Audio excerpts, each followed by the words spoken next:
Go ahead and call the USD 49 Board of Education meeting for Monday, December 19th to order. First item on the agenda is the approval of the agenda. I'd make a motion to approve the agenda as presented. Okay, been moved by Board Member O'Vorney, A second. seconded by Board Member Fox. Any further discussion? Seeing none, I'll call for the vote. All those in favor, please say aye. Aye. Opposed? Motion passes 7-0. Next item on the agenda is the Best of the Best Awards presentation. Best of the Best is designed to recognize those students and staff who go above and beyond in their daily activities, and they truly are exemplary in every way. The winners will receive both a limestone plaque as well as a gift certificate for either Whiskey Creek or Gellas, and the winners have been nominated by their peers.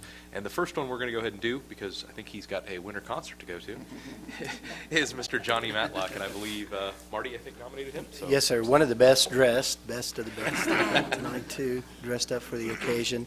You know, I was thinking, what would I say in 30 seconds or less? Good luck with that, right? All I can say is, you know, I'm not a poker player, but if Johnny played Texas Hold'em, he'd go all in all the time, because that's the way he does. He teaches every day that way. He plays his cards that way and gives everything to our kids. And if any of you have had the fortunate chance of having your kids in his class, you know that that's true. And I know that Craig feels the same way with his performance at the middle school as well. Just good man to be around our young men and women.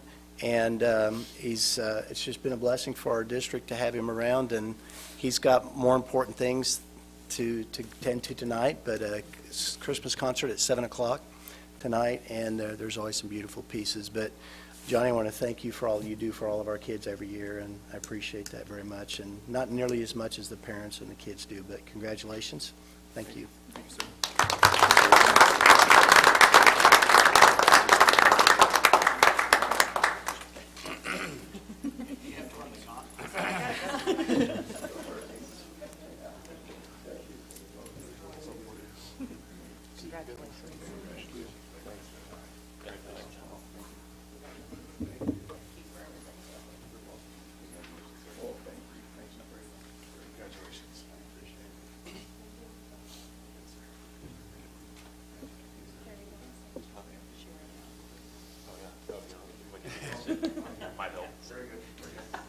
Congratulations.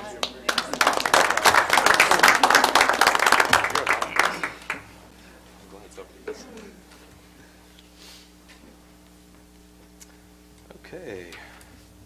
Our second best of the best this year is for our student, and it is Miss Kira Deely, and I believe was nominated by Mr. Jeff Welch. And I don't know, is Mr. Welch here to say something? Okay. Yes, actually, if you would, that would be great.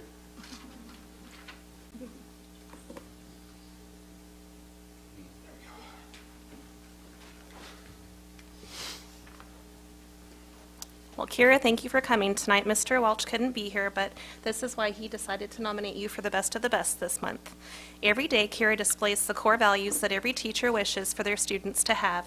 She has an amazing work ethic, both in school and at home. She consistently displays a heart that is kind and empathetic, as is shown by her desire to help others without prompting. She is a joy to have in the classroom and a student who I can always count on to be the best of the best. Congratulations, Kira, for being the best of the best student for December.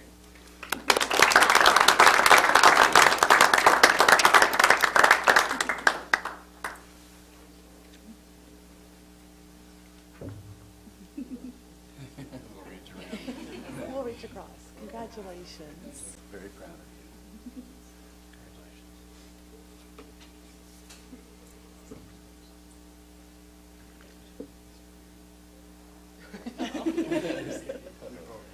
Got a hand?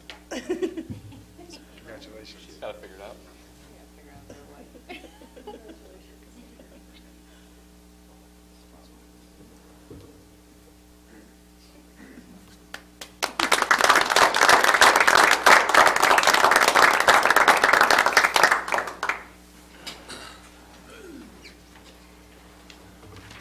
And then we have one additional Best of the Best. I believe it was actually our nomination for November for the student, but she was unable to join us in November, so we want to make sure to honor him. Remington Cox, and I believe was nominated by Allison Kitchen. Okay, well, I've had the pleasure of knowing Remington since he started at HMS in 6th grade. He's now an 8th grader. He was my student in both math and reading in 6th and 7th grade, and he is now serving as my peer tutor this year in one of my math classes. And I have been extremely impressed with the way that he works with other students. He is very patient in explaining things to them and works very well with others. I decided to nominate him for this award when he decided to go to the counselor and change his schedule next semester to be my peer tutor again.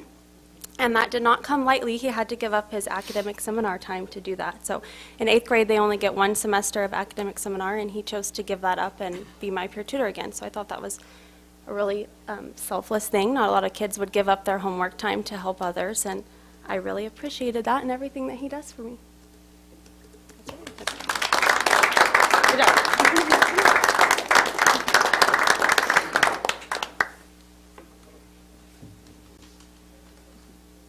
Congratulations. Very proud.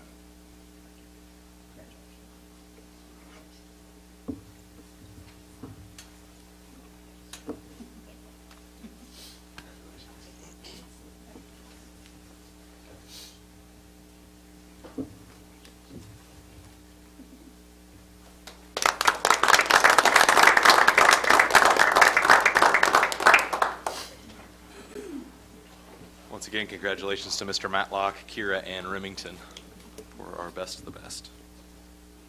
Next item on the agenda is audience participation. We'll open it up, see if we have any takers. Seeing none, we'll move on to the next item, which is report of committees. I have none. None? Okay. Next item on the agenda is communications from other organizations.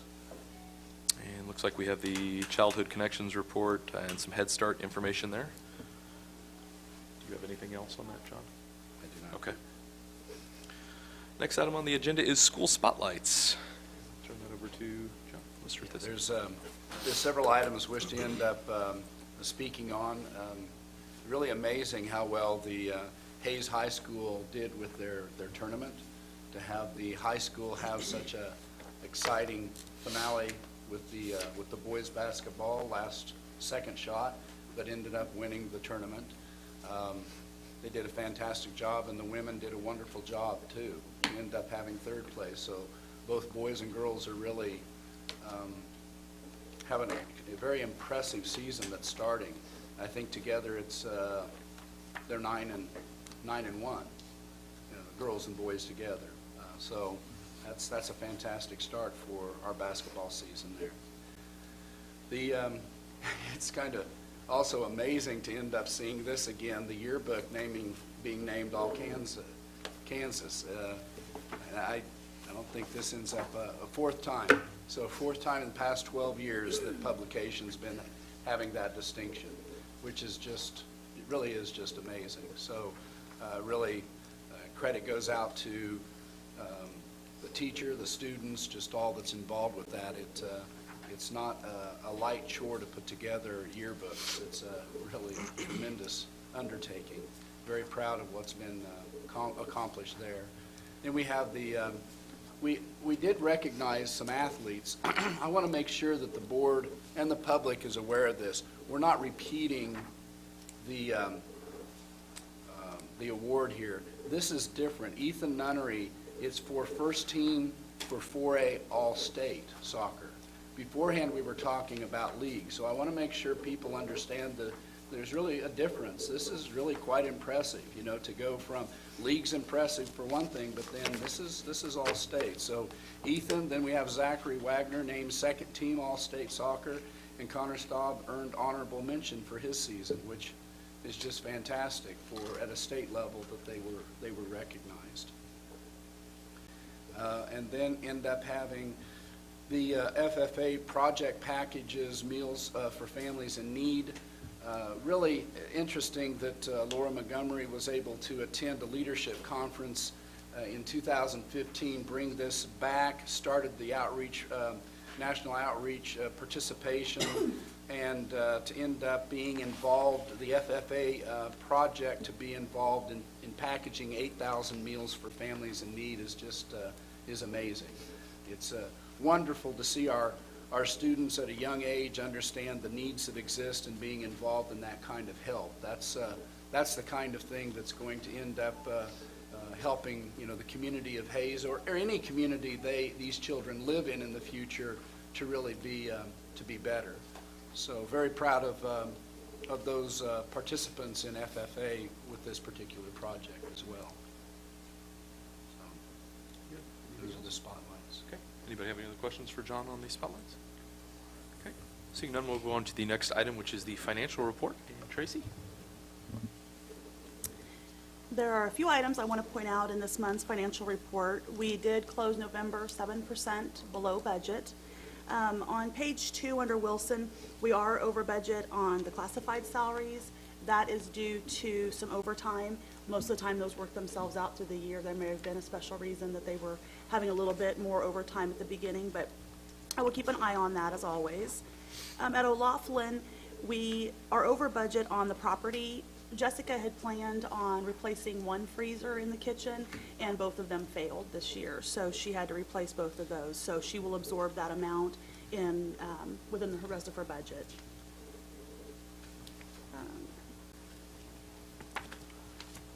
Then to capital outlay, unless there's any questions on the budget report.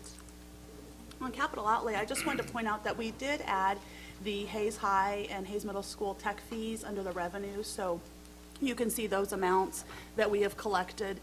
We had anticipated, I told you like a couple months ago that we always want to be conservative on this, and so I usually plan on $25,000 collecting that in tech fees, and we did collect $35,700. We've collected $12,800 at the middle school. Those will continue to grow a little bit with anybody that we have set up on payment plans or that we will still be collecting on. And then below that, under the technology section, I did list also what the repair costs are for the IT hardware under the Hayes High and Hayes Middle School. So we can kind of track those. They should be offsetting each other. The high school is higher at the $75,000 we've expended thus far due to the warranty that you guys approved a month or so ago. And then the other thing I want to point out, next month you will see a payment to Southwest Regional Plains. We pay them for our mentoring program for our first and second year teachers.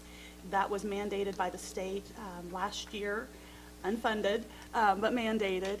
And so we hired Southwest Regional Plains to do that program for us. Last year was about $15,000 we paid to them. This year we do have 15 new teachers plus our second year teachers, so it's going to be a little over $20,000.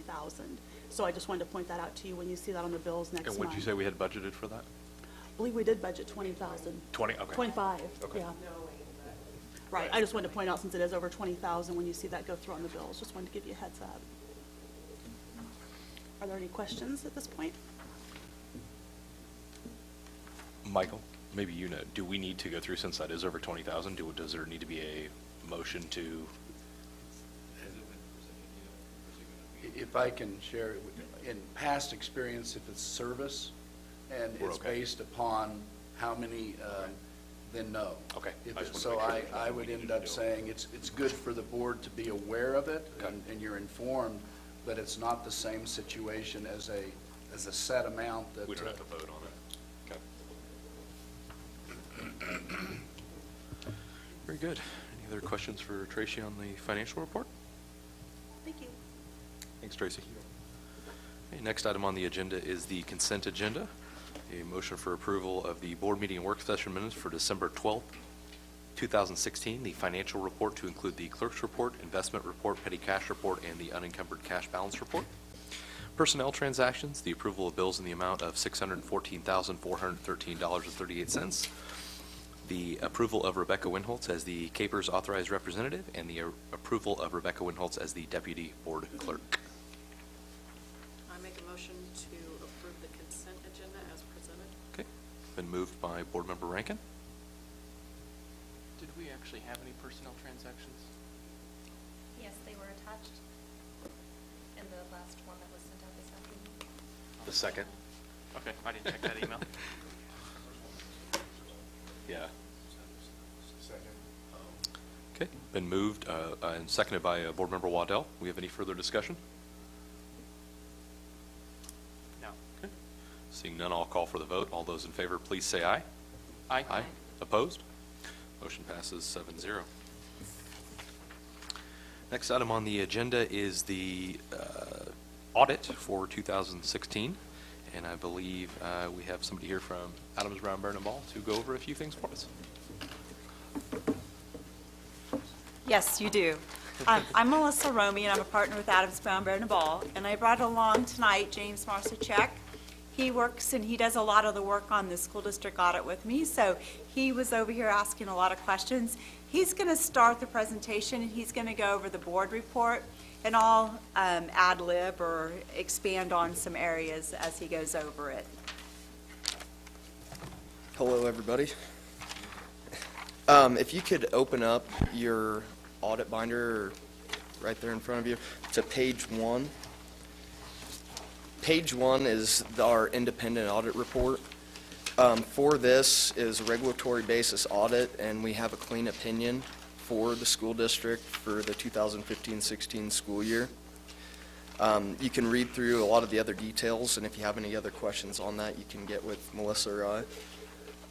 Moving on to the actual numbers based, if you go to page 4, this is a breakdown for each of the funds for the school district. Starting off with just looking at individual major funds would be our general fund. As you can see, at the beginning of the year, we had a balance of $4,700, and at the end of the year, we had a zero balance. In the prior year, the state had a block grant, which allowed us to not expend all monies available in the fund, and this year we ended up expending all of it. To help you out, he's going to look at the ending unencumbered cash.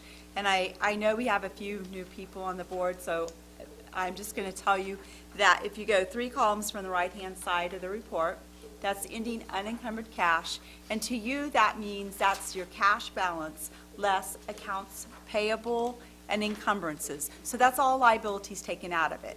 So that's after you've paid everything. If you would have paid everything as of June 30th, that's the balance that you have to work with, okay? Moving on to the next fund down is the supplemental general fund. As you can see, at the end of the year, we had a balance of $705,000, which is down from the prior year end.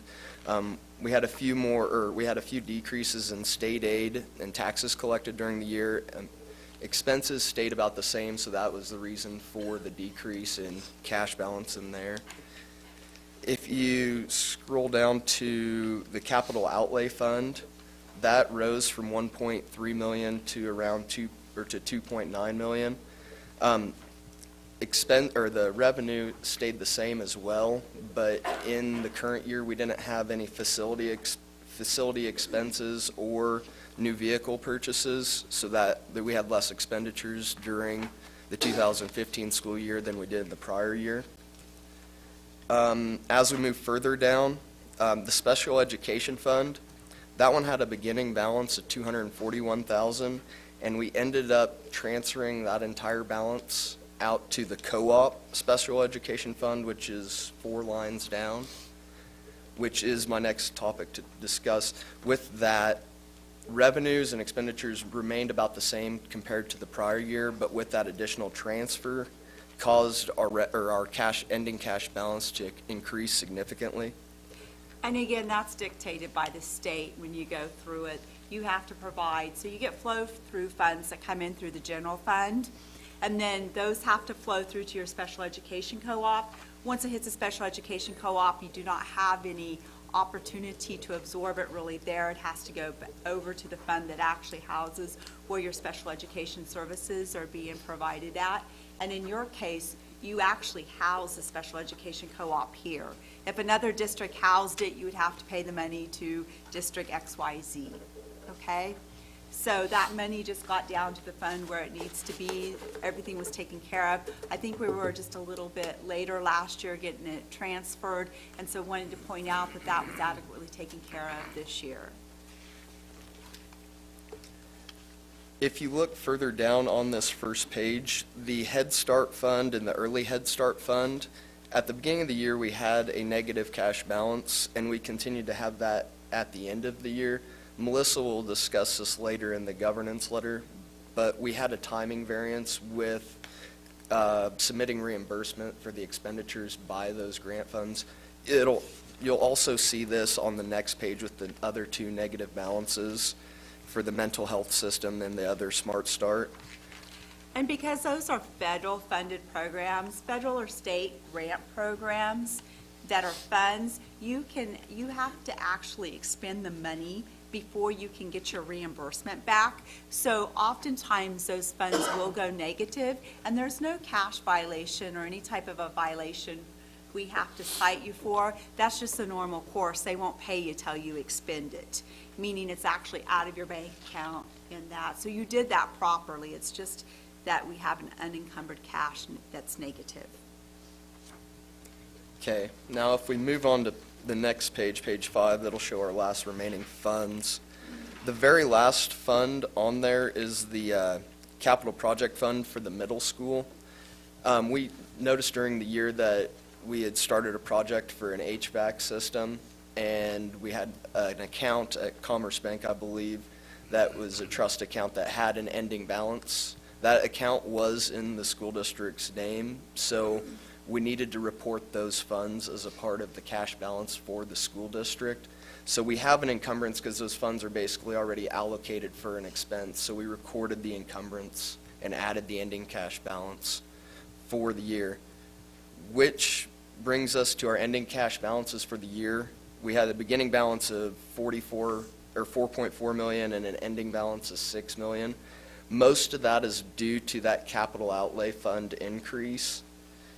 And that is the major change for the reason for the increase in the cash balances.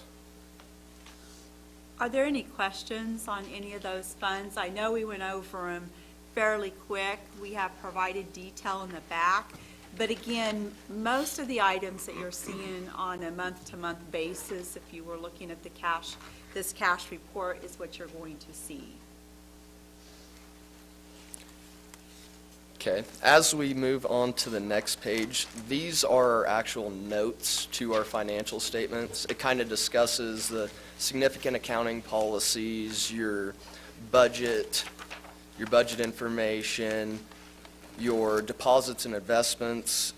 For the year, your ending deposits for the bank balance was $6.9 million, and you were properly covered by FDIC and your Pledge securities, sorry. So it means that all the banks were happy to offer their pledge security, so you're 100% guaranteed in case of a bank failure, and that's important, if there were one.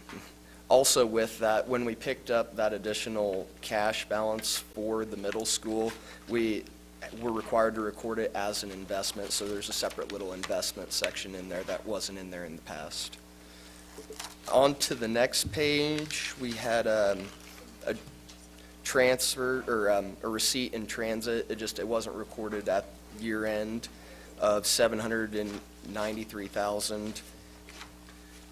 And then on to the fund, or there's a fund transfers that's next. Just noting in the general fund, the receipts are a little bit more significant, or there's a bigger increase this year than there was in the prior year. Most of that is to state aid that was received and recorded into the general fund. For our audit purposes, we made an entry to move those to the proper funds. And the two would be the supplemental general fund of the $315,000, and then also the Capers fund for the $1.6 million. That was moved to the actual Capers fund. The rest of the notes are pretty much capital projects, litigation, risk management with your insurance, grants and shared revenues. And then I want you to look on page 11. Note 10 is kind of our compliance, stewardship, accountability for the school district. We noted when we were going through the audit that we had expenses in the no fund warrant fund that exceeded what we had budgeted for, which is a violation of Kansas statute, so we were required to put that into the footnotes. I believe it was by $9, And you'll see that later on page 20, where it gives a comparison between our expenditures and what we actually budgeted for the year.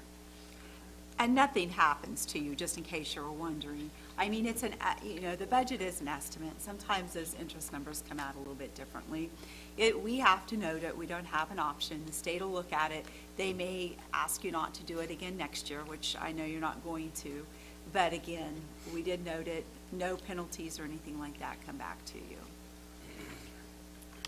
From there, we have a kind of description of all our operating leases, payroll for the deferred compensation plans, defined benefit plans, post-employment benefits, and then just kind of a breakdown of the compensated absences, just kind of your policies and procedures that the school district has in place. And then finally, on note 16, we have our long-term debt that the district has. During the year, we had the no-fund warrant was completely paid off, and also the CIC software was also completely paid off for the year. And then we added the addition of that HVAC system that was put in place during the school year. On the very next page, on page 15, it gives you a breakdown of how that debt is being, or what activity occurred during the year for additions, payments, and then what the interest we paid during the year was for. And for the year, or for year end of the school year was, we had a debt balance of $3,097,415. We have a breakdown of kind of how those payments will occur over the next 10 years. Just based at the bottom, there's that separate schedule for future payments. Are there any questions of what we went over so far? I know it's a lot of detail and everything. If there's not, then I'm going to make you flip back to page 67. And really, this is kind of the nuts and bolts of the whole entire audit. And back on this page, it's what we call our schedule of findings and question cost. And your report has to be filed with the state of Kansas. It goes also to the Kansas Department of Education, and you also file a report with the Federal Clearinghouse. And so all the agencies really flip back to page 67 to see exactly what you're doing. And this is like a snapshot that tells you if you have any significant problems or any material weaknesses that you as a board would need to be aware of. And as you can see underneath section 1, we talk about financial statements. We had an unqualified report based upon the regulatory basis of financial statements, and that's really important. If you would have had a qualified report, then the Federal Clearinghouse or the federal government who gives you your federal funds and your direct Head Start is a direct federal program, they would be asking you what had happened. But you had no material weaknesses, no significant deficiencies, and no material noncompliance over your financial statements. $9 is not considered material to you as a district, by the way. Then we look at your federal awards. We go through and we actually do a testing of the federal awards. And you had 2 programs we had to look at this year. And this year you're under something called the Uniform Grant Guidance, which is a brand new set of uniform guidance that went into effect. OMB 133, which was around for several years since 1996, that has actually went away. And the federal government decided to pull everything underneath one set of OMB regulations, Office of Management and Budget regulations, and so that's what they've done. And so we looked there. Your programs, anything that's considered a major program is $750,000 or more in expenditures. It's not how much revenue you receive for the year, but it's actually how much in expenditures you have expended. You have 2 programs that we were required to look at, and the first one is the Head Start program. The second one then was your school lunch program, and so we took a look at that. And we had no findings to note, no noncompliance issues or anything like that. And again, that's what the federal government's going to be looking at on this report. If you want to flip back to page 71, these are your total federal expenditures you had expended this year as a school district, and it was $4.3 million. And so it is a decrease over the past few years, but again, some of those federal funds and some of those programs that you were able to obtain in previous years, that money's not there. And of the amount of expenditures we looked at, just for your knowledge, is we covered 40% of the 4.3 million, and that's what we're required to examine within our major programs. Are there any questions on the audit report itself? If not, then I'm going to make you flip over to the loose leaf letter that you had in the report. We call this a governance letter, and basically what it means is anything we went over with management as a board and the audit committee, which you serve as part of that, you need to know what we discussed in some of the areas that we looked at. And everything that we looked at before we left here during our field work, we went over with John and Tracy. And they were very willing to make changes to it, had already implemented it. And again, when we got the report done, we also went over it again just to make sure that they knew where we were coming from so we could discuss it, see if there was anything we needed to tweak or anything. The first couple pages just tell you that you do your financial reports underneath the regulatory basis of accounting, which basically is cash in, cash out. We have some corrected and uncorrected misstatements. We had none that were material. And again, from a board's perspective, you need to know that, because if we had several entries and you were not basing your facts upon accurate financial situations, that's why you're looking at that. We had no disagreements with management. There will be a management representation letter that I would need the board president to sign, just saying that you guys provided us everything that we needed in order to do an accurate audit. Underneath audit recommendations, though, I want you to read, it'd be about 1/4 of the way down the page, from the bottom of the page over to the next page. I'm going to have you read those for just a few moments, and then we'll briefly go over just a few of them.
If you've all had a chance to look over them, just a couple things. Those first two comments we went over, and we went over again with the board, with the school. After-school program monies need to be turned in. I believe that that's been adequately addressed. I don't think it's going to happen this year. It was just one attendance center. And then the Hayes Middle School, the reconciliation of tickets, I know that they're working with them to get that corrected, so I really don't expect to see that again next year. Internal controls, probably just want to give a little bit of overview. When we come in, those are some of the items that we look at. And so some of the areas that we had seen that perhaps need a little bit of strengthening and control, when we come in, we can inquire with you what did occur, but as an auditor, I need verification on that. And so if you tell me that you looked at it, or if James says he looked at it, but I see no initials, I see no documentation to that, I have nothing to verify that those procedures actually took place. And so with the age of digital and electronic filing, it's a little bit harder to grasp if it did happen or if it didn't happen. And so those are the controls we're looking at that maybe need to be a little bit more defined, or some way to put a stamp on it. That would just be my stamp. We have that opportunity within our IT, and I'm sure that your guys can help you get settled. You know, we do believe that monthly bank reconciliations, even though I know that somebody is getting the bank statement that's unopened, reviewing that bank reconciliation to ensure there's nothing outstanding on it, that it's accurate at the end of the month. That is very important, and we could not verify that that had been done, but they have since taken care of that. And that is just something that is important. There were a lot of journal entries, and probably the one journal entry that got batted around quite a bit was the no-fund warrant one. And so I know you guys wanted to close that out at the end of the year, but you really couldn't. First of all, you didn't have the budget authority to get that done. Second of all, it can no longer go to the capital outlay fund. The state, when they redid their process as of June 30th of 2015, said, hey, any excess monies, they need to go to the general fund. Well, it wasn't the right time to do it, no budget authority, so you went ahead and you budgeted for it this year. And so that entry got a little confusing. But again, entries should be made with great care. We don't mind journal entries, but a lot of them going and coming and going and coming, it gets confusing for them.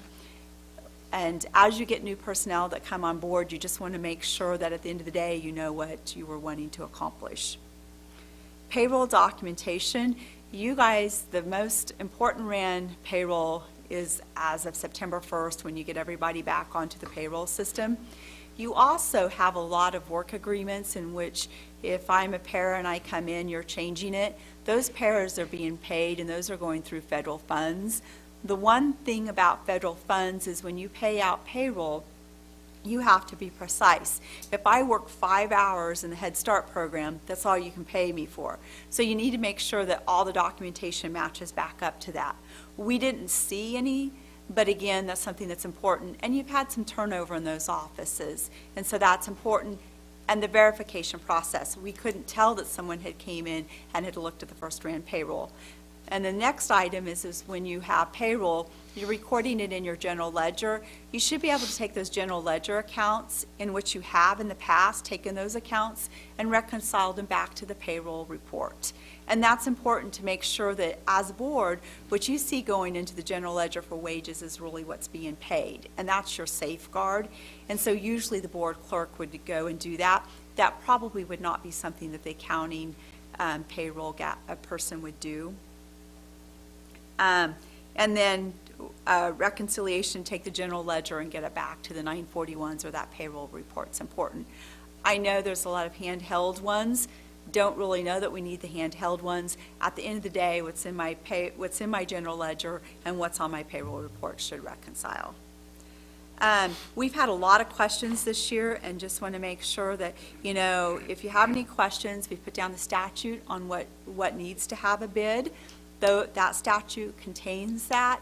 We did not see anything that caused us to believe that, but we did question a couple of items. And so, again, just wanted you guys to be aware of what those were. It gets confusing when we do things in phases. And otherwise, the other item, again, turnover in personnel. The Head Start grant, as James had alluded to at the first, had a negative balance of $408,000. Those grant reimbursement reports ought to be turned in on a monthly basis. In the actual Head Start program, the last one that was turned in was done in March, and it wasn't asked for again until September. Again, you guys went through some personnel changes within that program, but we need to make sure that there's some cross-training done so that that does not occur. You want to get your money back as quick as possible, okay? A couple of the other ones, I know one that the state of Kansas administers. Unfortunately, you did turn those in. The state just lags a little bit. I really don't know why they do, but they do. And the capital lease just needed to notify you that that wasn't on the books, and we had to put it on the books. Just wanted you guys to know that. Are there any questions from any of the comments that we had? Are any of these notations that were made last year? The first two were. The rest of them were not. So, especially with those, I would like to make sure that we get some feedback if we have changed procedures, because I thought those sounded familiar, and I guess that's a concern to me when we're seeing them in a second year, which means to me that the problem was not resolved. I think it was a timing issue between our report and maybe personnel turnover again. It was turnover again on both of You those? did, because you actually, your board clerk actually does the attendance centers and the activity funds with the secretaries and stuff. So my recommendation would be, in order to clear those up, is probably to have a meeting with them. If you guys have any questions, I want to know what we're seeing and where we're coming from. If you guys would just ask, we'd be happy to come down and explain that so we can get them off. Thank you. If there's nothing else, at some point in time, when you feel comfortable enough with the audit report, if you would approve that, once it's approved, then we can go ahead and get it sent to the Federal Clearinghouse and to the state. But until that time, I cannot send it until I know it's okay with you. We do appreciate all the time and effort that John, Tracy, Marissa, Renee, Amy, everybody gave to us. We do come in, we did have a lot of questions this year. We did have to look at different documentation areas. They were very nice, took their time, and answered all of our questions in a very timely manner, and we do appreciate that. Thank you very much. Thank you. Thank you, boss. John, is that something we'll just put on the next agenda to approve that then? Or okay. And I can answer Sarah's concern. I know that in both cases, they've been, I don't know what was done last year, but I do know they've both been addressed this year. Okay, so I would like to believe that they're resolved at this point. I don't know what had happened from last year to this year, but we can recheck that later this year to make sure that things are in place. But it's sure been talked about already for those two.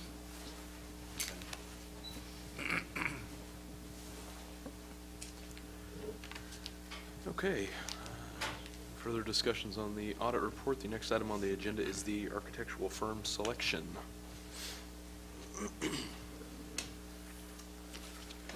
I believe everybody should have a sheet on there as well with some fee information from one of them. And then, The other was sent late this afternoon. It was emailed, so we have a couple.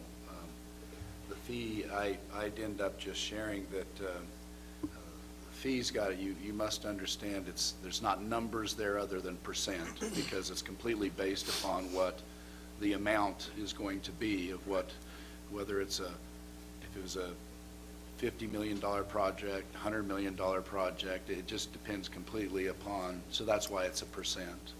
It's can be different with the pre-bond services as to how that works, and the percent that's linked to it in helping. But that information can be helpful, but you may also see that in both cases, it's one of those cases that those are numbers that have been used in the past with other clients, but the firms are willing to negotiate too, depending upon if they were selected.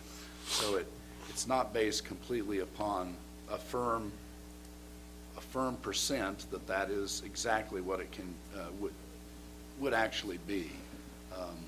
There is a difference. We have one firm that actually has more services that's provided, so the percent may be indicative of a little bit higher because actually included in their package is more services that would have to be sought out with the other.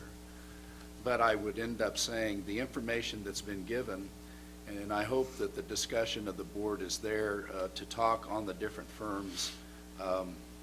I would end up saying that with the investigation that I have been involved, and I know that boards want direction, boards want recommendations, they want help in that process. In this particular case, I would like to, but I'm still in that mode of saying that all three firms that we interviewed, all three of them are excellent. In checking the backgrounds, I still am in the mode of any of the firms that you select, we will be winners. So it's kind of bowing out of actually giving that recommendation, because I really want the board to have your own discussion and make that determination of what you are, let's say, more impressed with the conversations, the information that you've seen, and go with that at this point. fees look like we're pretty close across the board for the most part. I didn't see a lot of Other than just kind of the list, like you said, the list of services were. I hope there's some open comments, because I really am hoping that a decision can be made this evening. For me personally, the difference in fees was so Yeah. minimal, if any. You know, I mean, it's very situational, exactly what gets passed and whether we're renovating or new construction, but I mean, it's definitely not gonna be a cost decision whatsoever, so, at least not for me, I guess I should say. There's very, very little. I very much agree with John's statements. I feel one of the two we're looking at is very strong on the services they provide. Maybe this is the correct term, maybe it's not, but I feel like they can do a good job of holding our hand through the whole process. I think that's probably a large factor of what influences my decision and my vote. I would add, I think that the board has been, and not by my guidance, this was before I came on board, but your already decision of wanting a CM at risk on board through this process too, for the pre-bond process.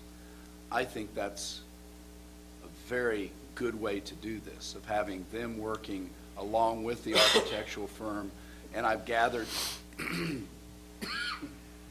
excuse me, I've gathered that through this process too, of hearing it from others, that really is a very effective way to get a project designed. So even if you have any concerns, even minute, about any of the architectural firms, you end up having them working with the CM at risk in tandem of trying to work on this and putting together a plan. And that was one thing in reaching out with a lot of them. I know the architectural firms had worked with, I believe, well, at least one of them, I believe, had worked with all the CM at risks that had Right. put in. So I believe actually that was DLR that had worked with all of them, if I'm not mistaken.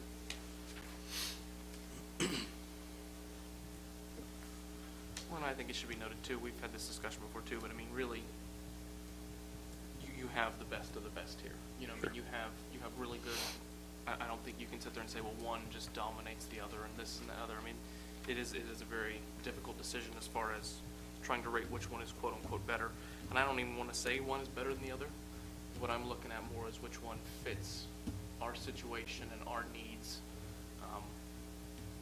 Which partnership there can take us where we want to go. And Luke, that may be the best way to look at it, yes. I wasn't present for the formal interviews, formal presentations. A couple things stand out to me, and this may be fair, this may not be fair, but I'm just going to speak, because obviously we've got some difficulties in coming up with defining characteristics, with our superintendent saying that there is no recommendation on here equally good for our school district. Understanding Western Kansas, understanding the communities, understanding our community, reaching out, gathering information, asking those questions of board members and different administrators, that means something to me.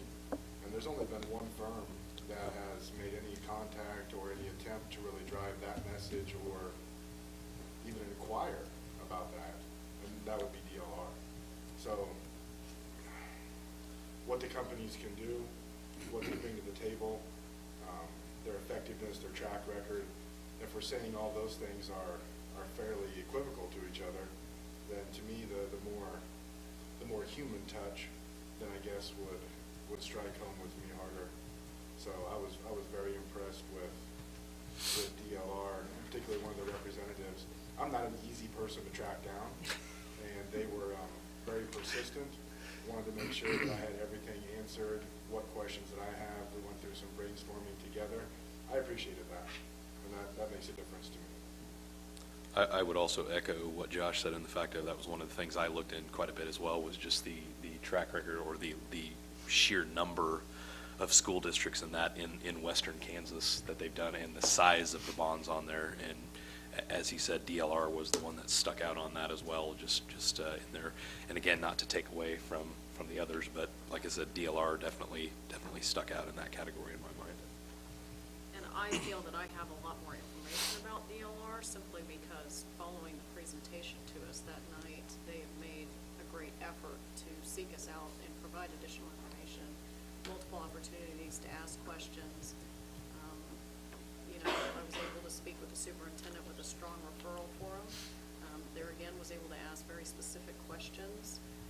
I feel that any questions or concerns I had have been completely addressed.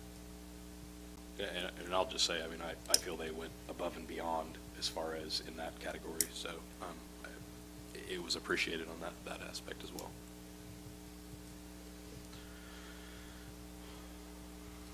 Well, I'll chip in. But as much as was said earlier, they did manage to track me down as well. And actually, DLR did track down, talk, and answer the questions in a reasonable way. And again, looking at possibilities, and I think what was impressed me though was the focus to really considering what is it that we want to do, not holding ourselves to what we think we may end up wanted 9 years ago, or whenever that whole process started with as well. And I think that forward-looking, coming to me and conveying that idea, looking at forward-looking, so at least we don't box ourselves into what we think we want, to consider what we might really need. And I think that attitude to me is very important.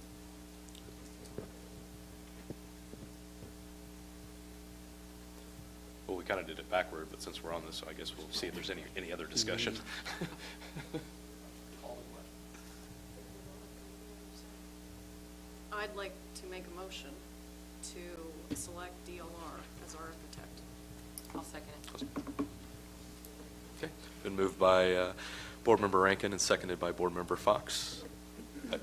We'll open it up again for any further discussion. We'd cut that off right there. It just kind of kept going, so. Seeing none, I'll call for the vote. All those in favor, please say aye. Aye. Opposed? Motion passes 7-0. Next item on the agenda is the high school curriculum guide and course offering, and I believe Marty went over this for us at the work session. So I think we just need an approval on that, unless anybody has any questions on what Marty had went over. I make a motion to approve the curriculum guide and course offering for the 2017-2018 school year. Okay, been moved by Board Member Waddell. Seconded by Board Member Lang. Any further discussion? Anything changed since the, Seeing none, I'll call for the vote. All those in favor, please say aye. Aye. Opposed? Motion passes 7-0. And the last item here, discussion by board members and agenda requests. Let somebody else take that. I've got one thing to add. Sure. Is that, in case you had not heard, since we do have partnerships often with the universities, that there is a new interim president that was appointed last week, Dr. Andy Tompkins, and I'll speak both as a university person, but as a person around. He brings a nice set of leadership skills, and I think will be a needed element right now at the university. Will definitely be a good person for us to get to know. He brings a wealth of background in education, and particularly leadership in higher education, that I think is beneficial. So that's all I have to say. I want to make that announcement. Very good. have we heard anything back on the traffic study? Have not got it. Still nothing, huh? No, I'm very disappointed. It's just a matter that we were supposed to get it before Thanksgiving, or around that time. And maybe it's part of the season, but Chad ended up at TMP, had contacted me, and we even got an encouraging text or email from the engineer. I forget the name of the engineer, of saying, almost done with it, should end up having it ready, and we'll be sending it to you. Well, it was right before Thanksgiving, and haven't heard anything since. So, and I'll admit, I haven't pursued it to try to contact them in December either, of pushing that, but we don't have it at this point. I can tell you that Rusty has pursued the the little bit of planning on that, that project for the Victory Road, we had talked about. So that is being pursued of knowing what's necessary, and I hope to have in January a presentation there so you can see at least the sketch and what the cost could be of concrete to end up doing that particular section. It's not the whole, but it ends up being a start to that project, so. Very good. And that isn't an answer to the traffic study. I mean, Right. okay, it's just part of that area of what's trying to be done. Well, I don't think you should have to reach out to them. If we don't receive the report by the first of the year, would you kindly reach out? And I say, will. Hey, what's going on here? I will do that. Thank you, sir. They might not answer it the first of the year. Probably on vacation for a little bit longer. Go. I used to be a state employee. Okay, fair enough. And then it looks like the other items, we have a Board Member Appreciation Month, January 16th through the 30th. Must be when we collect our paychecks. That's right. Just checking. We'll be very generous. Double last year. The piece all the board members need to know is the desire to end up having somewhat of a reception for you, which means starting like at 5:30 and have something. So if that's what we do, I don't know if you want to end up starting the board meeting on the 9th, because we do have the interviews on the 9th, and that starts at 5:30, and then turn around on the 16th and also have a 5:30 start to a board meeting, or if you want to wait until the next one, and at that particular time, arrange for, the reception to end up having that piece. I am hauling to get here at 5:30. So- Like sprinting. And I am pleased to say we do have, we have a couple board members who are assisting with the other interviews, which is also on the 9th, the afternoon of the 9th.